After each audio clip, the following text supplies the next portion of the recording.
My mom was a professor. My dad was a business executive. Grew up in Delhi, good family values. My mom is very God-fearing. Um, she teaches Sanskrit, which is like Latin from where of Hindi language. My dad, a very driven executive and business person. So I got good training of spirituality versus what it means to be a capitalist. And so those two together can do wonders. I did my undergrad in India at IIT Delhi, graduated from there, was lucky enough to get a fellowship. Can you explain like Absolutely. how important that is and what is, I went to IIT, Indian Institute of Technology, in uh, 1988 and graduated in 1992. It's actually even a more difficult school to get into than Stanford. So they were the best athletes in the world that you and I know. They practice like crazy. They get up at 5 a.m., they go to the gym, they practice to get a three-pointer right. They've tried it 1,000 times before, every day, right? So you learn so much from practice. Mm.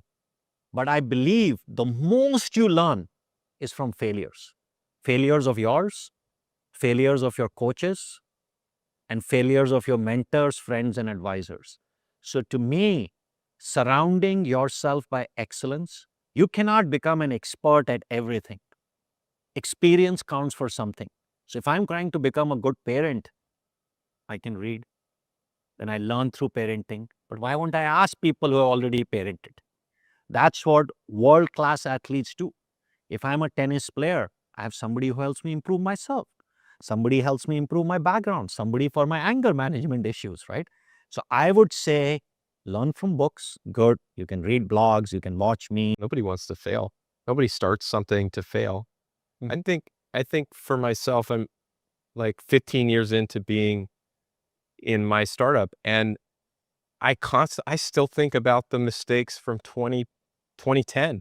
Was the company I started that, petered out, or the big mistakes that I made along that way. I mean, it's very hard to sort of, and the older you get, I think it becomes harder. When you're young, you haven't made those mistakes. So it's kind of like, the world is your oyster. You can do anything you want.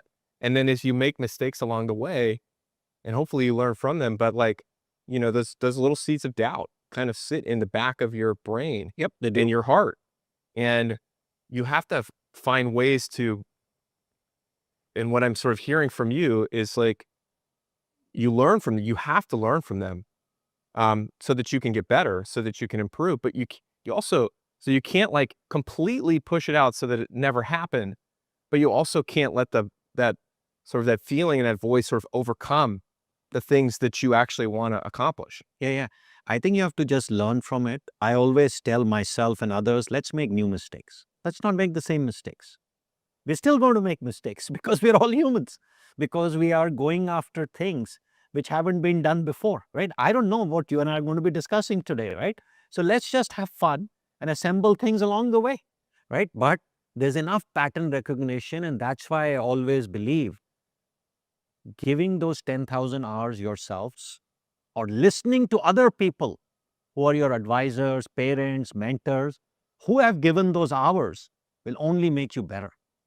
So listening to me, whether you listen from books, your advisors, your parents, your mentors, your board members, is a very important skill.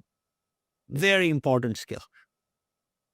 And asking for that help, and yeah, being willing to listen. And I hear so many people talk about, well, I need a mentor, I need this, or need that. And it's like, I love how you said your parents, and I'm blessed to have incredible parents as you do. Not everybody has that, but like, you have to find people, I think, that are not financially motivated in the decisions you make, right? People that can kind Yeah. of look at objectively at you, but still really deeply care about what you're doing. And those take time, right? Those take, Yep. and You if have you're to not get born lucky. with them, you need to build them. You Yep. need to build them over decades.